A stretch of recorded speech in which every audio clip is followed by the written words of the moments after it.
Bismillahirrahmanirrahim. Assalamualaikum warahmatullahi wabarakatuh. Alhamdulillahirabbil alamin walladzi arsala rasulahu bil huda wa dinil haqqi liyudhhirahu 'ala dini kulli wa kafaa billahi syahida wa asyhadu an la ilaha illallah wahdahu la syarikalah wa asyhadu anna Muhammadan abduhu wa rasuluh. Allahumma shalli ala Muhammad wa ala alihi wa ashabihi kaman tabi'ahum bi ihsanin ila yaumiddin wa ba'du. Fa inna asdaqal hadisi kitabullah wa khairal hadyi hadi Muhammadin sallallahu alaihi wasallam. Syarrul umuri muhdatsatuha fa inna kulla muhdatsatin bid'ah wa kulla bid'atin dhalalah wa kullu dhalalatin finnar. Ayolah ikhwah, azza subhanahu wa ta'ala, insyaallah kita lanjutkan mengkaji kitab Jami' Sahih Bukhari Al-Imam Abu Abdullah Muhammad Ibn Ismail Ibn Ibrahim Ibn Mughirah Al-Barzisbah Al-Bukhari Al-Ju'fi rahimahullahu ta'ala bil majradah as-saniyah wal juz Arabiah kitab jizyah wal an al-bab mada babu fadli al-wafa bil ahdi, bab fadilah menepati janji. Kita semuanya terikat janji. Apa yang janji selalu dan selalu kita ikrarkan. Apa? Inna sholati wa nusuki wa mahyaya wa mamati lillahi rabbil alamin. Sesungguhnya sholatku, nusuk penyembelihan binatang kurbahku, hidupku, matiku, semuanya untuk Allah Rabbul Alamin. Walaupun juga sudah mengikat kepada kita dengan alastu birabbikum, bukankah Rabbmu, kita sudah mengatakan qalu bala. Allah juga telah menjelaskan wa ma khalaqtul jinna wal insa illa liya'budun, untuk mentauhidkannya. Itu kan ikatan janji kita semuanya.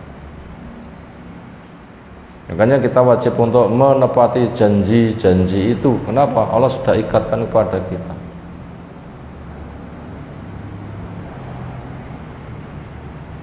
Pada Al-Maidah pertama Allah sudah memanggil dengan kasih sayang, dengan tugas besar. Ya ayyuhalladzina amanu aufu bil uqud, kalian wajib menepati janji.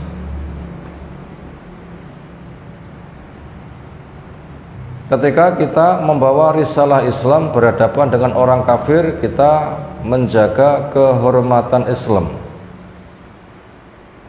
Ketika kaum muslimin ada ikatan janji dengan orang kafir, wajib untuk ditepati. Kenapa? Membawa nama Islam. Sementara Islam sudah memerintah pada kita penuhi janji. Demikian juga ketika kita berinteraksi dengan sesama, kita pun juga terikat dengan pemenuhan janji. Pernah berjanji dengan sesama enggak? Ada ikatan janji, ikatan jual beli, ada ikatan nikah. Semuanya wajib untuk dipenuhi, dijaga, jangan sampai dinodai. Kewajiban kita ya tadi, penuhi janji-janji, aufu bil uqud, penuhi janji-janji itu. Hubungan sosial yang punya ikatan janji paling kuat apa? Hubungan sosial yang punya ikatan paling kuat apa? Pernikahan. Kalau katakan misaqan ghalidho, ikatan yang kuat. Nah begitu, ikatan yang kuat. Itu mitsaqan ghalidha, ikatan yang kuat. Makanya nikah mut'ah, nikah kontrak itu hanya pindah dari satu ladang syahwat ke ladang yang lain. Itu bukan ikatan, hanya tanakul.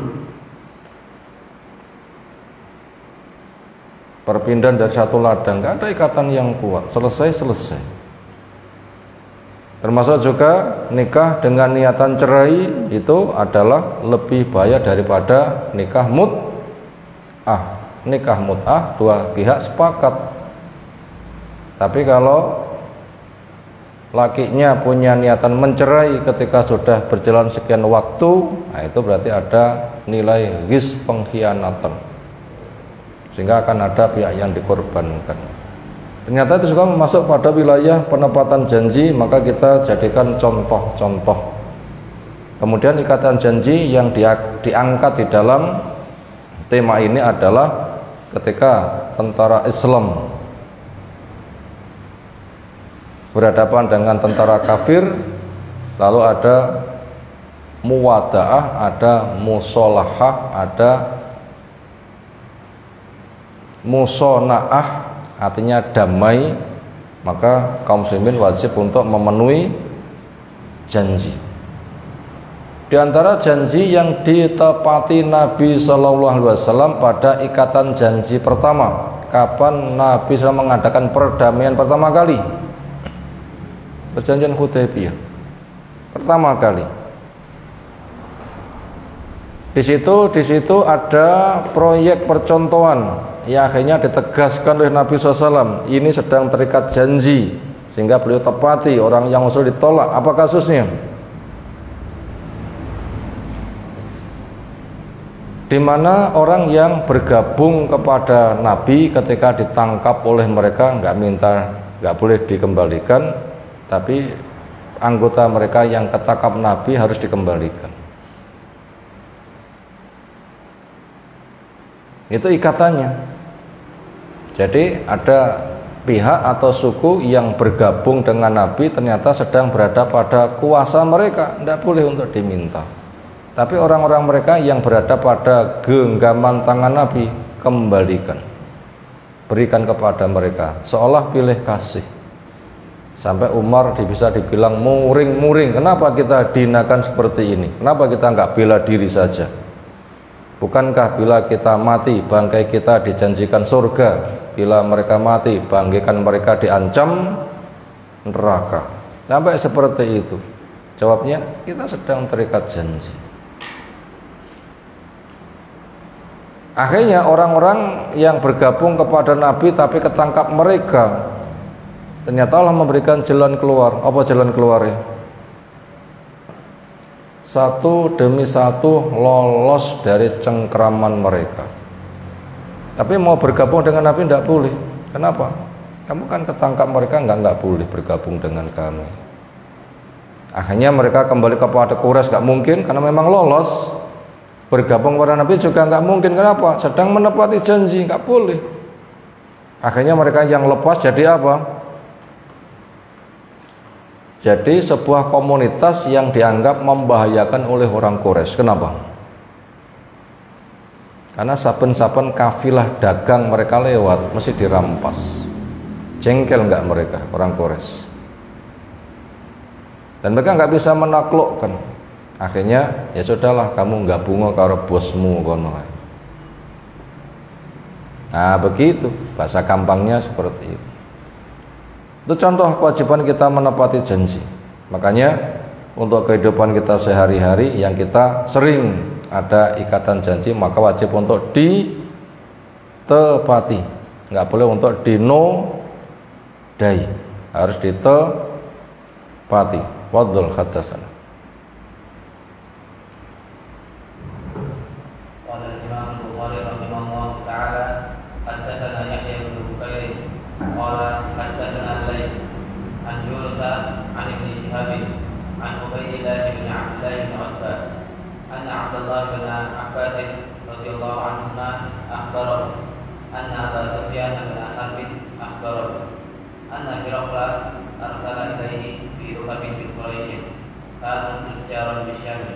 fil muddati allati mat biha Rasulullah sallallahu alaihi wasallam Abu Sufyan fi kufari Quraisy.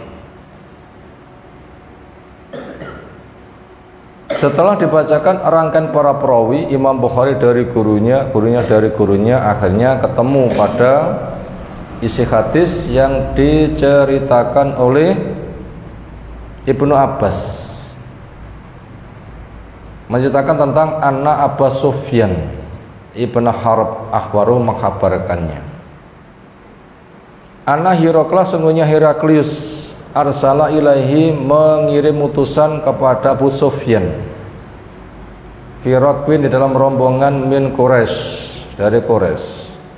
Kanu ada rombongan Abu Sufyan tijaron mengadakan niaga bisyam fil mudah di masa damai, alati yang ma'adha fiha mengadakan perdamaian ini Rasulullah sallallahu alaihi wasallam Abu Sufyan kepada Abu Sufyan fi kufari Quraisy pada orang-orang kafir Quraisy.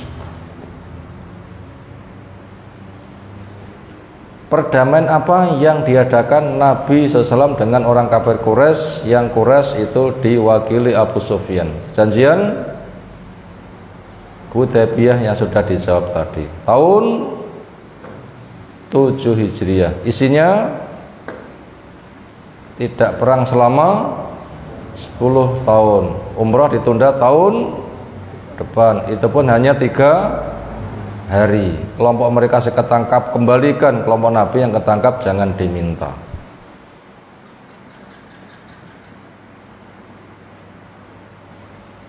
Kemudian masuk Islamnya Abu Sufyan tahun berapa? Tahun 8.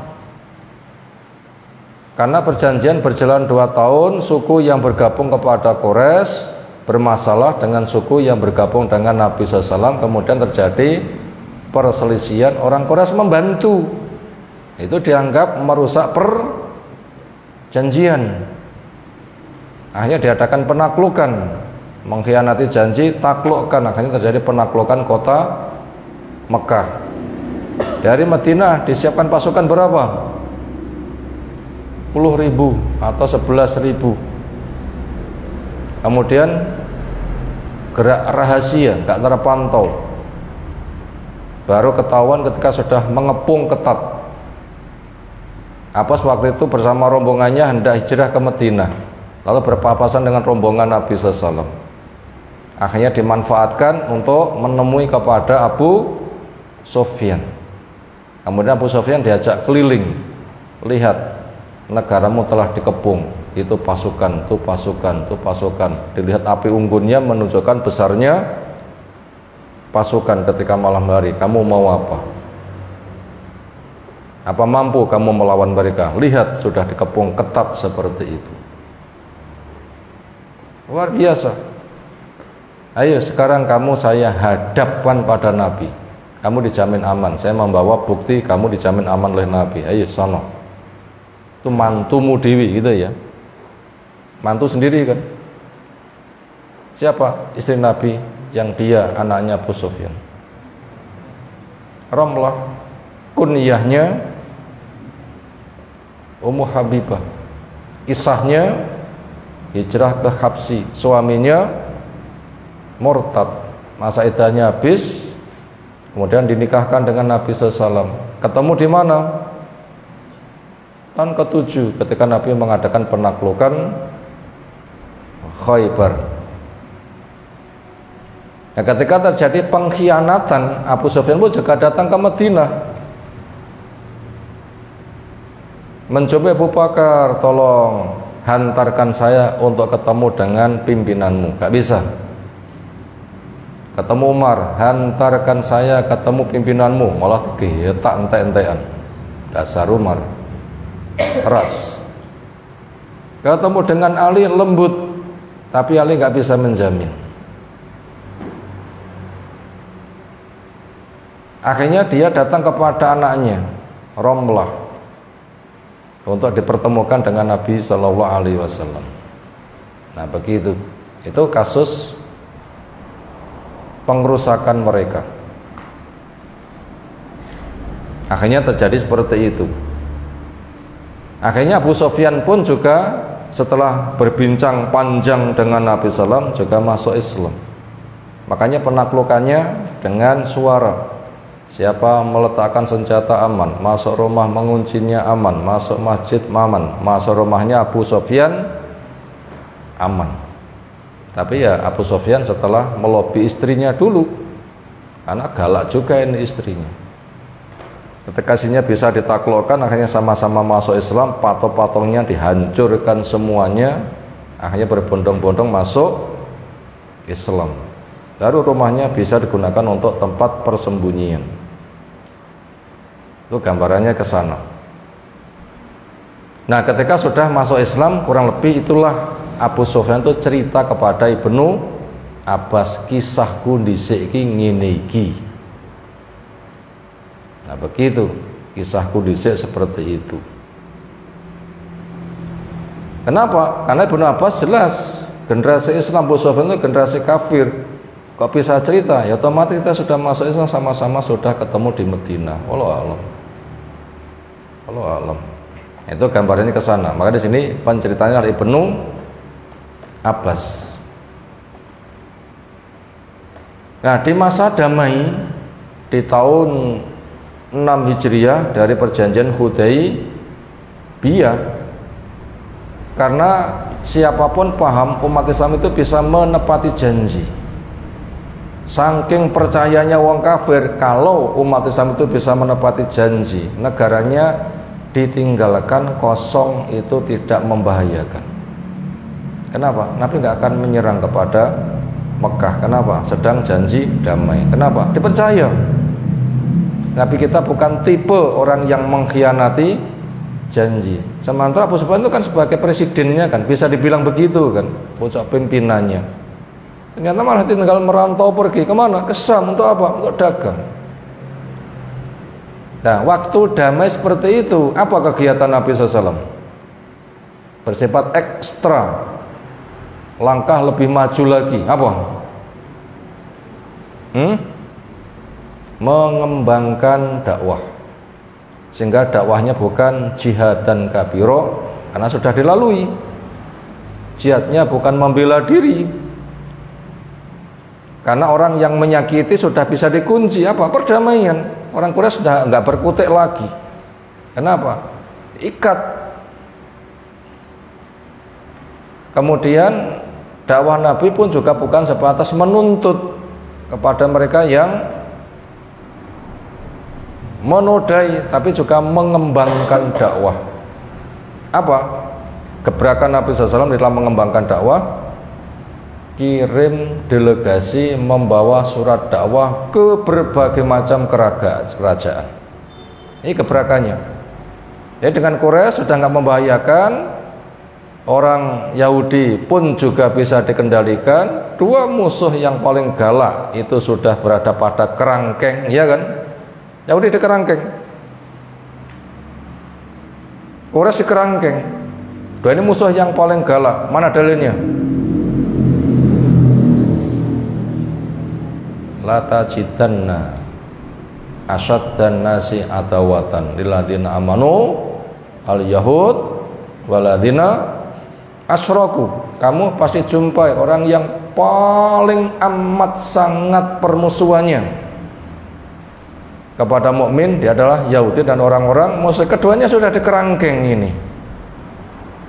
Jadi kerangkeng keduanya.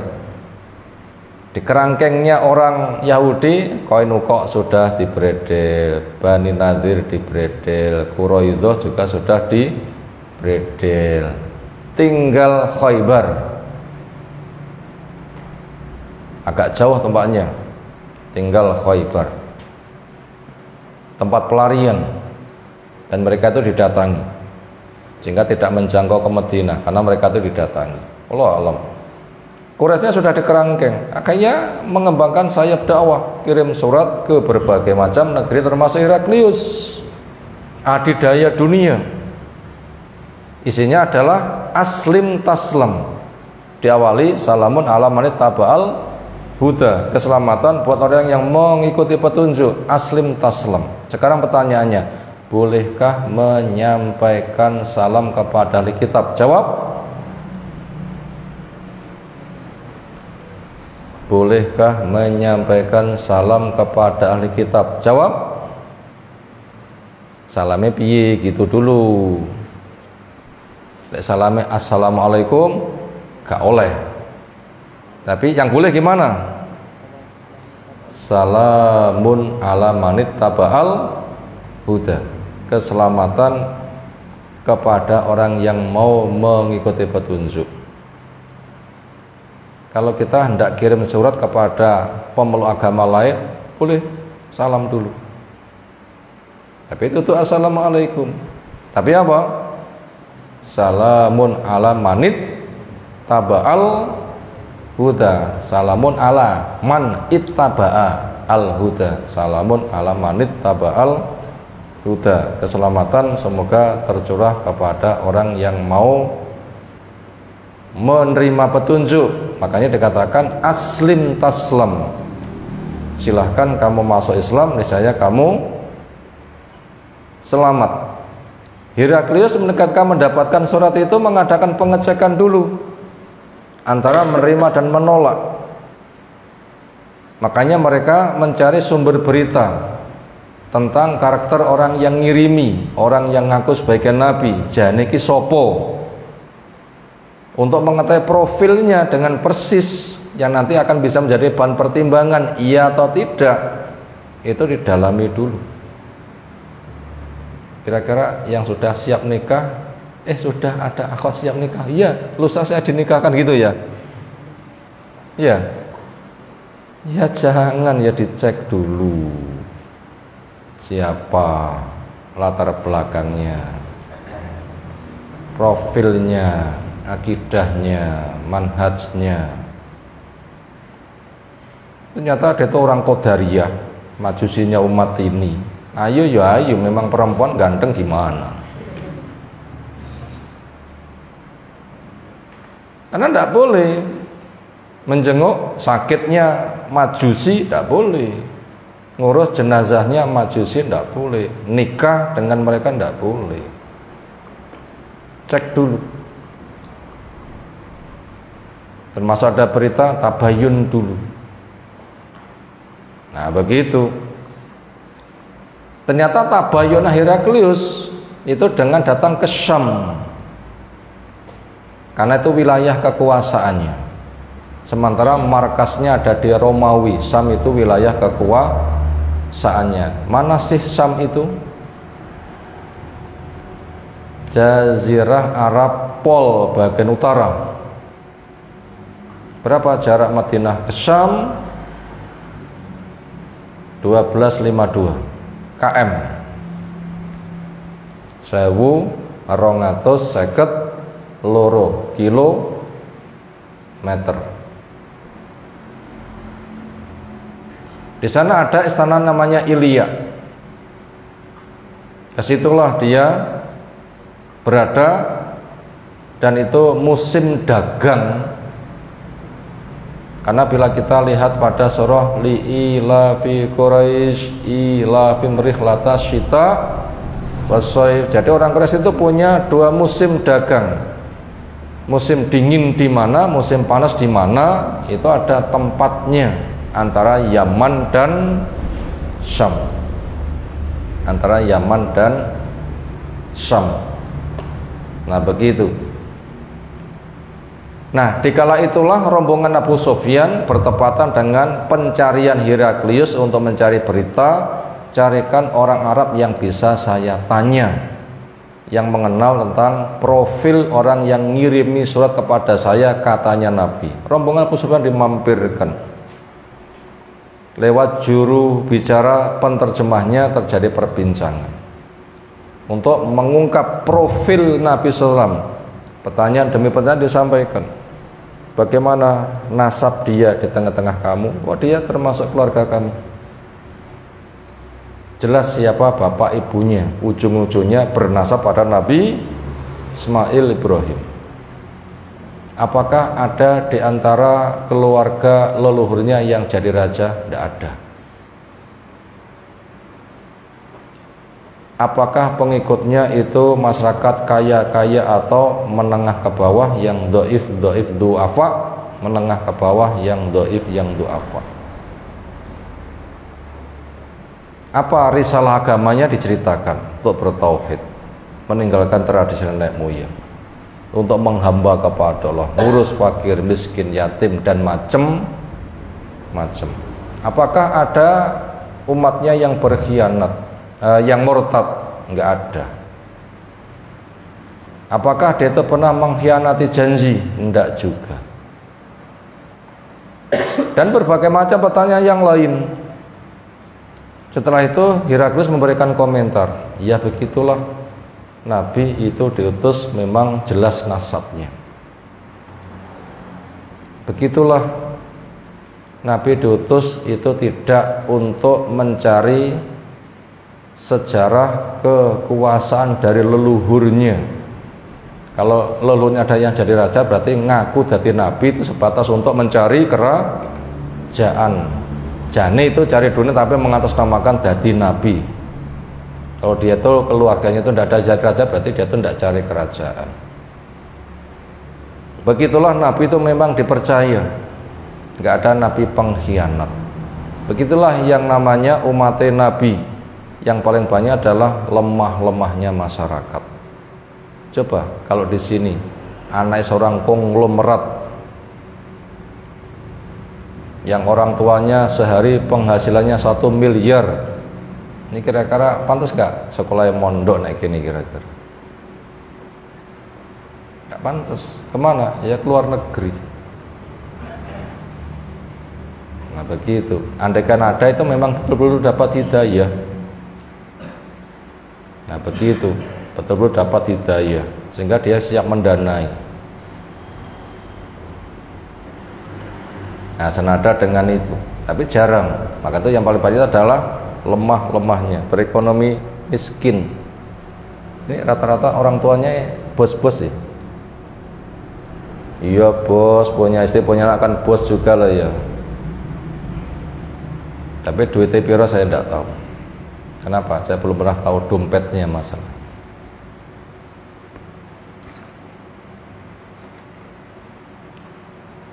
Demikian juga orang yang sudah mengikuti agamanya, sudah bisa merasakan manisnya iman, gak mungkin akan ia tukar.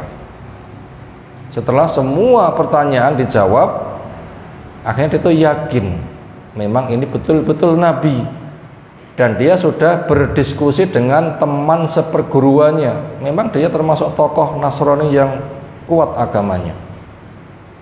Temannya sudah mendukung, betul itu Nabi itu, tandanya sangat jelas. Apa kata Heraklius? Apabila dia betul-betul Nabi, dia nanti akan bisa menguasai apa yang saya kuasai. Seandainya saya bisa ketemu, akan saya basuh 2 telapak kakinya. Oh, hebat kan kemauan Heraklius. Siap untuk masuk Islam. Tapi akhirnya masuk Islam enggak Heraklius? Nyabo? Ya, lebih mementingkan dunia daripada akhirat. Dia sudah mengajak kepada para menterinya pembesar negara, dimasukkan di gedung. Setelah masuk kunci dari luar, lalu ditawarkan, maukah kalian saya tawari kerajaan yang tidak musnah? Apa itu? Saya dapat surat dakwah adanya Nabi, mari kita sambut. Jadi diajak masuk Islam, meninggalkan agama mereka Nasoro. Apa yang terjadi? Semua menterinya bubar. Oh, ditinggalkan. Gak laku rajanya gara-gara agama, tinggalkan semuanya. Semisal Ashamah Raja Habsyi sama kan? Apa ada pembesar negara yang mengikuti jejak dia masuk Islam? Jawab, nggak ada. Cuma Ashamah tegar, ya pertahankan akidah. Nggak ada ceritanya ku gadaikan imanku. Tetapi Heraklius yang nggak kuat, Akhirnya ketika bubar tapi nggak bisa keluar, mereka diimbau kembalilah, jangan salah tanggap. Sik to tak jelasne dhisik, bali dhisik di tempat dudukmu. Saya hanya menjajaki kesetiaanmu pada agama ini. Saya lihat kalian fanatik total. Enggak, kalian saya ajak kepada pindah agama. Langsung mereka menyembahnya. Di kala itulah akhirnya terjadi keputusan Heraklius menggadaikan imannya. Hancur enggak? Masih mending gombloh. Coba. Pemilik lagu, ku gadaikan cintaku. Begitu. Masih mending gombloh. Kenapa? Pemilik lagu, ku gadaikan cintaku. Dengan kepingan CD dijual, badine piro, hanya temanya ku gadaikan cintaku. Padahal mek lagu tok ya. Cik mending gombloh. Heraklius ku gadaikan imanku, enggak jadi masuk Islam. Ya gitu kan ya. Itu isi pembahasannya. Yang jelas umat Islam itu jelas bisa menepati janji, kita pun juga wajib bisa menepati janji. Termasuk kita punya janji sehari-hari, termasuk kita punya transaksi ya dipenuhi. Jangan sampai kita mengkhianati, itu resikonya luar biasa. Dan termasuk tanda-tanda orang munafik apa? Idza ahada ghadara, ketika mengikat janji itu dikhianati. Maka siapa-siapa nanti ketika menikah, sebelum menikah indahnya nikah bagaikan indahnya melihat pemandangan gunung dari jauh. Indah enggak? Begitu sudah dinikahkan, ketemu malam pertama dengan bojone, ya Allah gak pate ayu, kemudian minggat. Ya enggak boleh ya. Jadi dhisik nyapo kok tok pilih rapate ayu. Dhisik mek pak cadaran tok ora dibuka, pokoke apik, ya. Dengan dibuka jebule. Ya makanya itu kurang teliti ya, sing teliti begitu. Kenapa? Karena itu ikatan janji yang sangat kuat. Celah sekali apabila mengingkari apa? Mengingkari janji. Itu tadi fadilah tentang menepati janji, ini perkara yang wajib kita pegang. Berikutnya babun hal yu'fa anid dhimmiyi idza sahara. Apakah perlu dimaafkan dari orang kafir dhimmi ketika dia mensihir?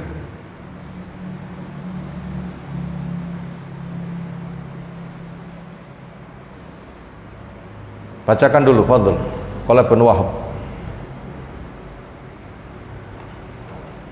Qala qala rahimahullah ta'ala wa qala Ibnu Wahab akhbarani Yunus an ibn Shihab su'ila ta'ala man sahara min ahli al-'ahdi qatlun qala balaghana anna Rasulullah sallallahu alaihi wasallam sumi'a lahu dhalika falam yaqtul man sana'a wa kana min ahli al-kitab. Qala Ibnu Wahab akhbarani Yunus an ibn Shihab su'ila, ditanya Ibnu Shihab a'ala, apakah kepada man sahara, kepada orang yang mensihir, min ahlil ahad, orang yang terikat janji damai, qatlun, pembunuhan, dia ditangkap untuk dibunuh. Kalau jawabnya, balagona, sampai berita kepada kami, anna Rasulullah sallallahu alaihi wasallam qad sunia, telah diperbuat lahu, untuk beliau, dzalika, itu sihir. Falam yaktul, maka ternyata beliau tidak membunuh man sona, kepada yang memperbuatnya. Wa kana, ada si tukang sihir itu min ahlil kitab. Pelajarannya, ahli sihir yang sudah jelas ketangkap dengan bukti yang sangat nyata dibunuh. Ahli sihir yang sudah jelas ketangkap, buktinya nggak bisa ditolak, pasti hukumnya apa? Bunuh. Baca di kitab Tauhid Syekh At-Tamimi tentang perintah pembunuhan kepada tukang sihir, laki maupun perempuan. Loh, kenapa orang yang mensihir kepada Nabi ini kok nggak dibunuh? Jawabnya, karena terbongkarnya dia itu dalam bentuk mimpi. bukan penangkapan nyata.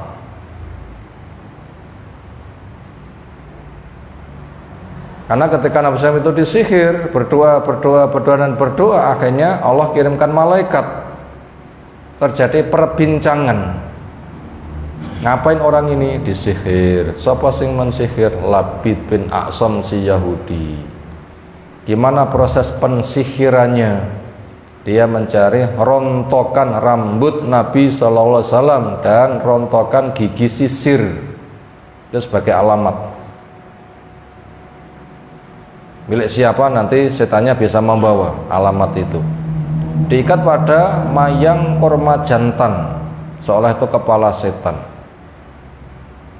Sambil diikat dengan dibacakan mantra-mantra kerjasama dengan setan. Lalu ditanam di bawah batu di sumur Darwan. Begitu bangun, beliau langsung mengerahkan para sahabat, kuras sumur Darwan. Ada batunya, angkat, di bawahnya ada bismillah, dihancurkan, sihirnya hilang. Ternyata Nabi itu sembuh. Dan Nabi SAW tidak menyontohkan eksekusi kepada tukang sihir lewat mimpi.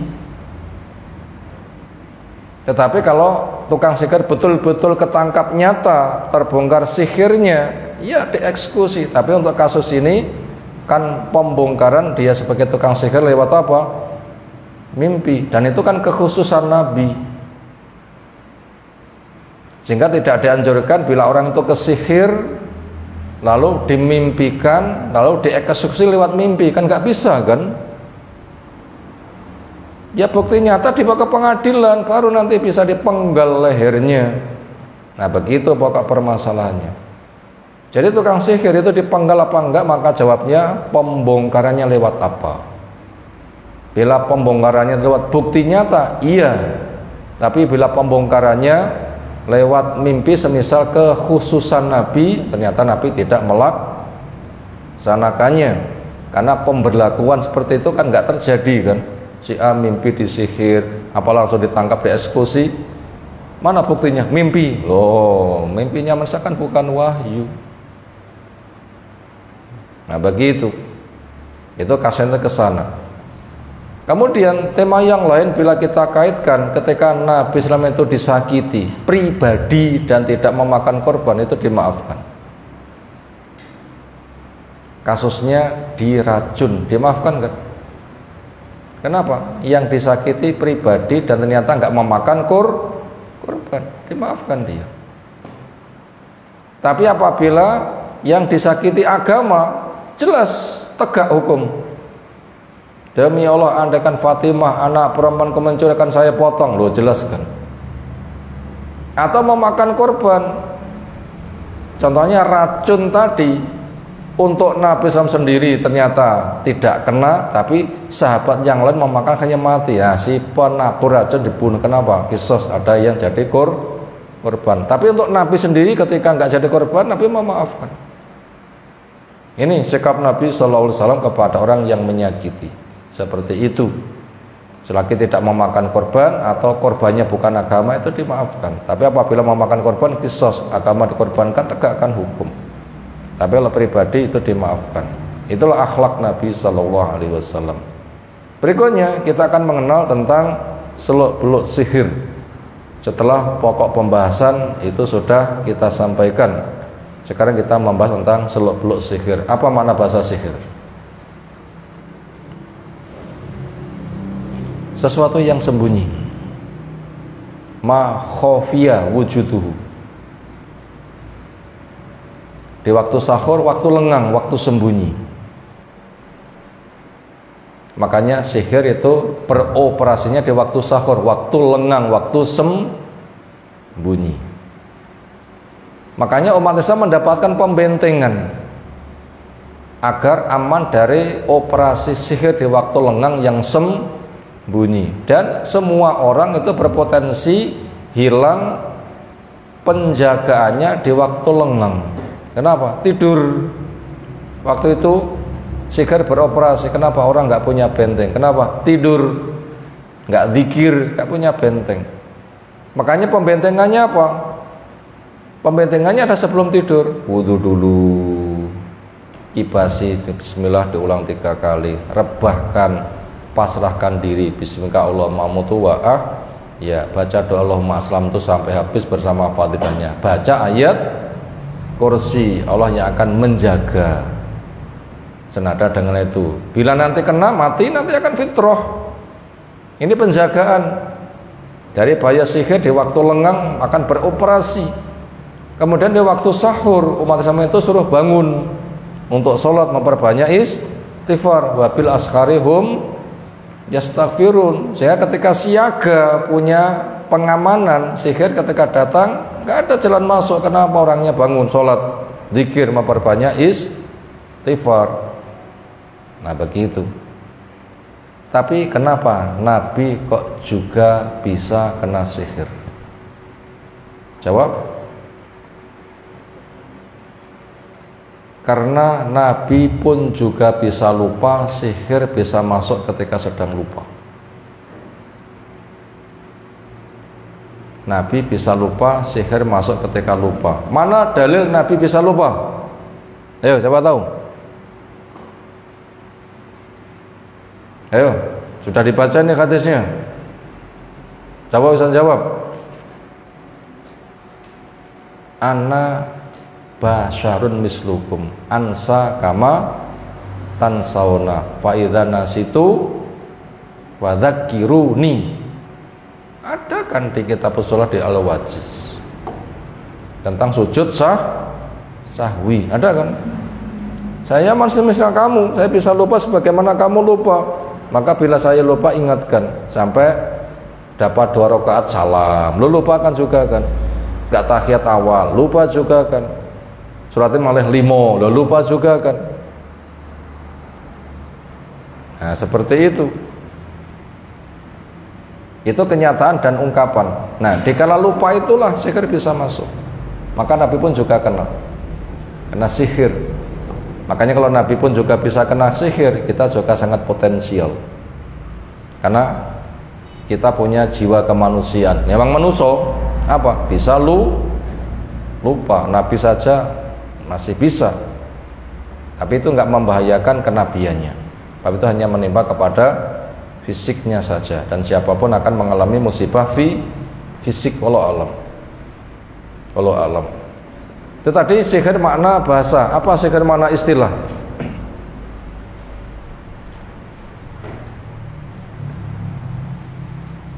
Peristiwa nyata tapi sebabnya tersembunyi. Peristiwa nyata tetapi sebabnya tersembunyi.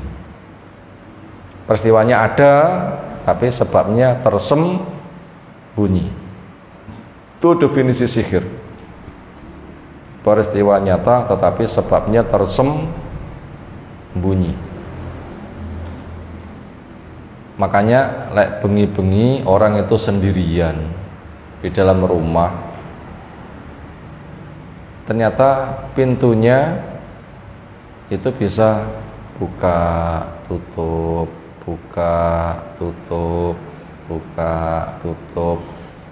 nggak ada angin.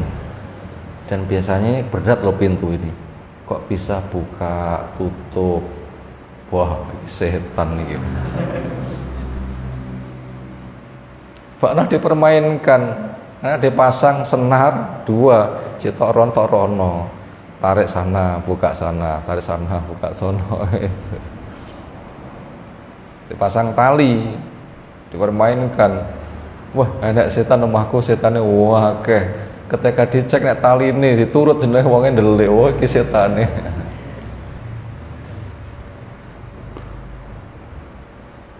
Itu tadi makna sihir, peristiwa nyata tapi sebabnya tersembunyi. Macam-macam sihir, ada yang halal, ada yang haram, ada yang syirik. Macam-macam sihir, ada yang halal, ada yang haram, ada yang syirik. Apa contoh sihir yang halal?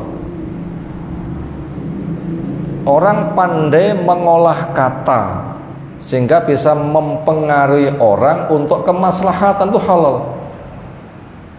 2 orang bertikai, Ada orang itu pintar mengolah kata, ngelobi sana, ngelobi sini, akhirnya permusuhannya selesai karena dirayu oleh si penengah tadi.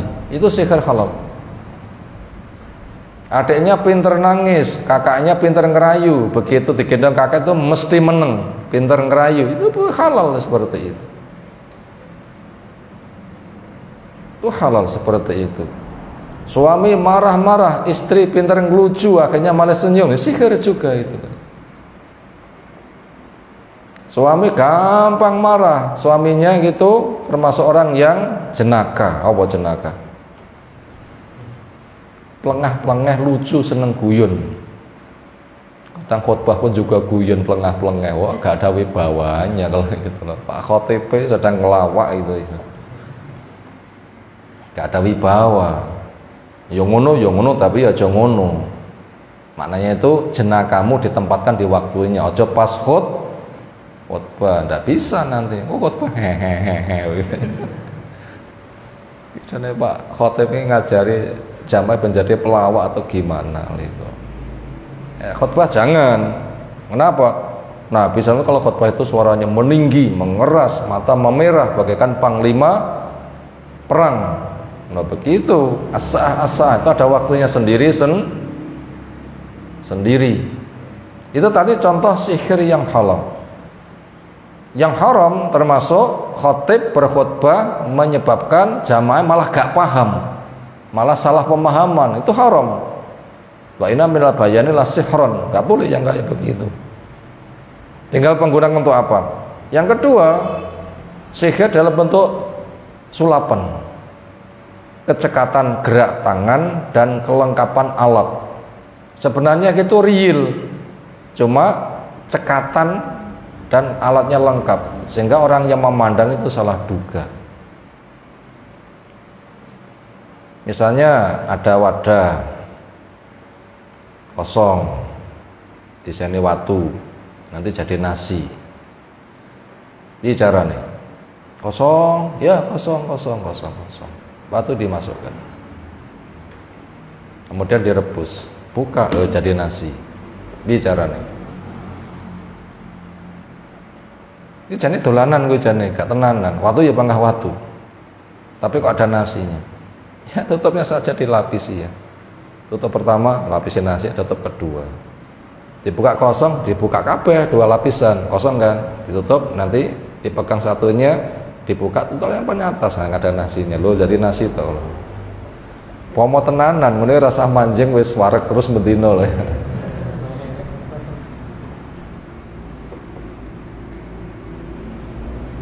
Bagaimana itu hukumnya? Tinggal gunakan untuk apa? Untuk menipu ya dosa, untuk guyon ya kelasnya guyon, untuk refreshing agar jenaka, agar nggak stres pikirannya, bikin acara ger-geran ya bisa-bisa saja. Untuk apa?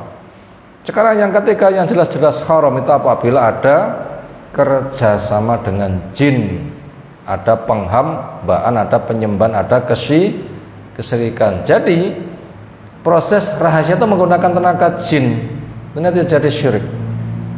Yaitu masuk kepada ayat wa annahu kana rijalun minan insi ya'uduna bi rijal minal jinni fazatuhum rohako. Ada sekelompok dari manusia meminta perlindungan kepada sekelompok jin, maka akan menambah durhaka.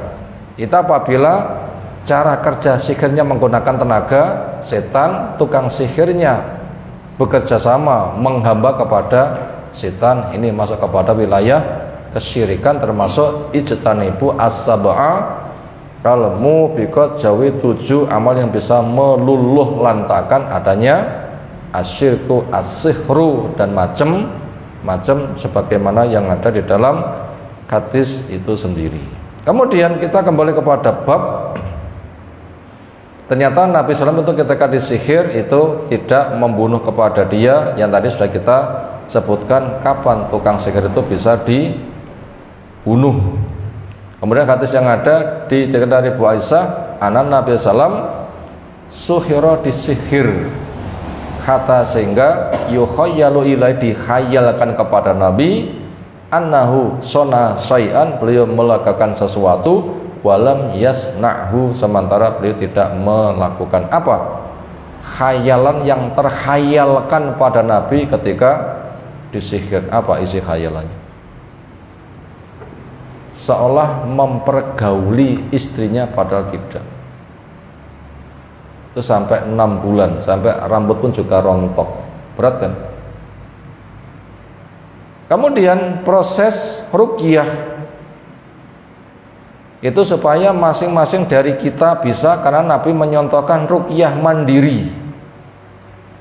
Walaupun ruqyah syar'i itu boleh, tapi jangan minta, karena ada resikonya. Kenapa? Ketawakalannya kurang.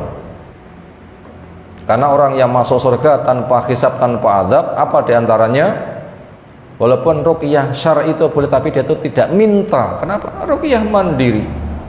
Adapun orang lain tanpa diminta meruqyah, ya silakan saja. Mau saya tidak meminta, itu juga boleh, itu mendoakan, tapi jangan meminta.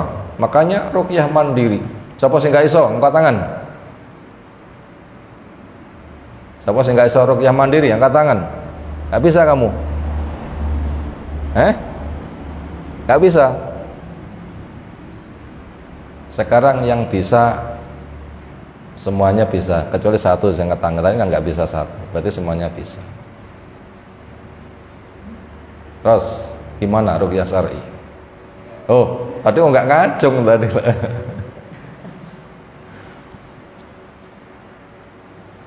Cari daun bidara, tuh, nah tahu kan? Itu kan daun bidara kan? Ya, jelas kan? Ya, itu daun bidara. Standby. Ada di halaman masjid. Kan bidara itu, depan pondok yang sudah berbiji itu. Nah, silahkan dimakan. Jeng rontok-rontok. Ambil 7 lembar tepung lembut, masukkan gelas, tambah air, silahkan disaring. Cari tempat yang bebas pangkalan setan. Gambar mal percama, patung, musik, nyanyi, bebaskan.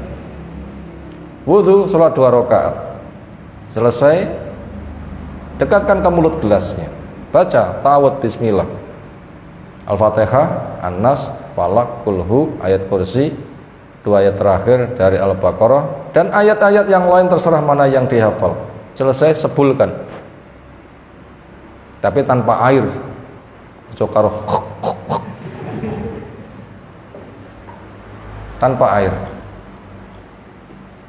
Diupayakan sebelum wudhu sikat gigi dulu, sehingga nggak ada kesan menjijikkan.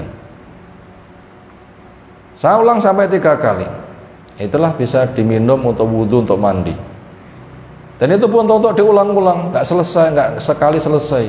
Artinya nggak bisa menjamin sekali selesai. Kan bisa jadi ketika mengikat sihir pada benangnya tanah tadi, benang diikatkan, itu satu ikatan 1 jin. 1 ikatan 1 jin. 1000 ikatan 1000 jin. Sekali ruqyah cuma lepas jin 1, sing 999 orang lepas, ya enggak mari-mari loh ya. Makanya ruqyah itu mandiri. Anda kan nanti ngeruqyah 1000 kali, kau usah bayari sopo-sopo. Ilmu ngelak ya ngombe, luwe ya mangan, rantai duit ya manjing, gitu saja lah ya. Tapi lek mengundang tukang ruqyah berapa? Harus ada toleransi uang transport. Kayak ku Surabaya rene, rono rene ping 1000, berapa? Habis berapa itu nanti? Mandiri saja. Bisa ruqyah mandiri? Oh, tas jelasnya mosok gak iso. Modalnya sudah bisa semuanya. Fatihah, sapa sing gak iso? An-Nas, sapa gak iso? Falaq, Qulhu, ayat kursi, 2 ayat terakhir. Rapal ya Qur'ane dibaca. Wudu sapa sing gak iso? Salat sapa sing gak iso? Kan bisa semuanya. Sapa gak iso nyebul? Itu saja gak iso sapa? Kan bisa semuanya. Apa yang sulit? Keikhlasan itu yang sulit. Apa yang sulit? Keikhlasan itu yang sulit. Prakteknya itu mudah. Yang sulit itu apa? keikhlasan dan kesabaran itu yang sulit. Makanya Nabi SAW itu ketika disihir enggak memanfaatkan jasa tukang sihir, tapi berbanyak doa, diruqyah sendiri. Allah memberikan petunjuk. Demikian dua bab yang kita kaji kesempatan kali ini. Insyaallah bab-bab berikutnya kita kaji menyusul. Subhanakallahumma bihamdika asyhadu an la ilaha illa anta astaghfiruka wa atubu ilaik. Assalamualaikum warahmatullahi wabarakatuh.